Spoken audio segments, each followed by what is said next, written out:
লাগছে গোবিন্দভোগ চাল, মুগ ডাল, ফুলকপি, আলু এরম ছোটো ছোটো করে কেটে নেওয়া হয়েছে, সিমও এরম ছোটো ছোটো করে কেটে নেওয়া হয়েছে। খালি কড়াইতে মুগ ডালটা ভেজে নেব। ডাল ভাজা হয়ে গেছে, কারণ ডালটা দিয়ে একটা সুন্দর গন্ধ এসে গেছে আর ডালের কালারটাও একটু চেঞ্জ হয়ে গেছে। এই ডালটা কিন্তু বেশি কড়া ভাজা যাবে না।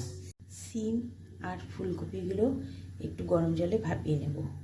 খিচুড়ির সাথে খাবার জন্য আমি বেগুন ভেজেছিলাম, এবার সেই বেগুন ভাজার তেলেই এবার ফুলকপিগুলো ভেজে নেব। একটু লবণ দিয়ে দেবো, এবার একটু নাড়াচাড়া করে একটু ঢাকা দিয়ে দেবো। লবণটা মিশিয়ে দিয়ে গ্যাসটা মিডিয়ামে দিয়ে একটু ঢাকা দিয়ে দেবো। ফুলকপিগুলো ভাজা হয়ে গেছে, এরকম এবার এগুলো তুলে নেব। ওই তেলের মধ্যে আলুগুলো ভেজে নেব, আলুগুলো একটু ভেজে নেব। একটু লবণ দিয়ে দিচ্ছি।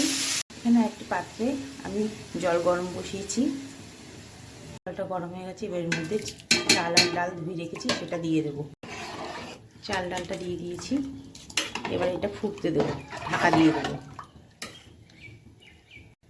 এবার এর মধ্যে সিমগুলো দিয়ে দেবো।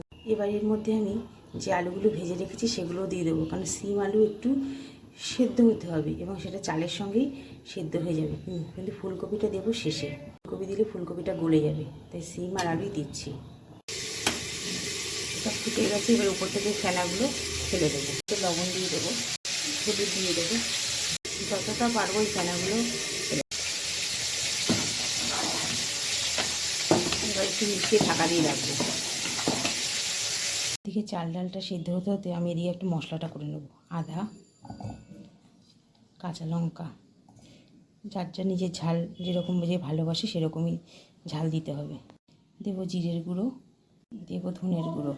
কপি আলু ভেজে রাখা তেলের মধ্যে একটু তেল দিয়ে ওর মধ্যে আমি দিয়ে দিয়েছি তেজপাতা, শুকনো লঙ্কা ফোড়ন, আর দেবো 5 ফোড়ন। মশলাগুলো দিয়ে গন্ধ ছেড়ে এসে দিয়ে দেবো টমেটো, একটু লবণ দিয়ে দেবো। এর মধ্যে বাটা মশলাটা দিয়ে দেবো। আমি কিন্তু এই মশলার মধ্যে একটু হলুদ দিয়েছি, একটু নুন দিয়েছি। এই মশলার মধ্যে একটু হলুদ দিয়েছি। মশলাটা হয়ে গেছে, এদিকে এটাও আমার হয়ে এসছে। এবার এর মধ্যে আমি এই মশলাগুলো দিয়ে দেবো। মশলাটা দিয়েছি, এবার এর মধ্যে দিয়ে দেবো ফুলকপি, দেবো গুড়, দেবো গরম মশলা গুঁড়ো, সাদা জিরে আর শুকনো লঙ্কা খাড়ি কড়াইতে টেলে গুঁড়ো করে নিয়েছিলাম একটা সেই মশলা। এবার মিশিয়ে দিয়ে দেবো, ঘিটা মিশিয়ে দেবো।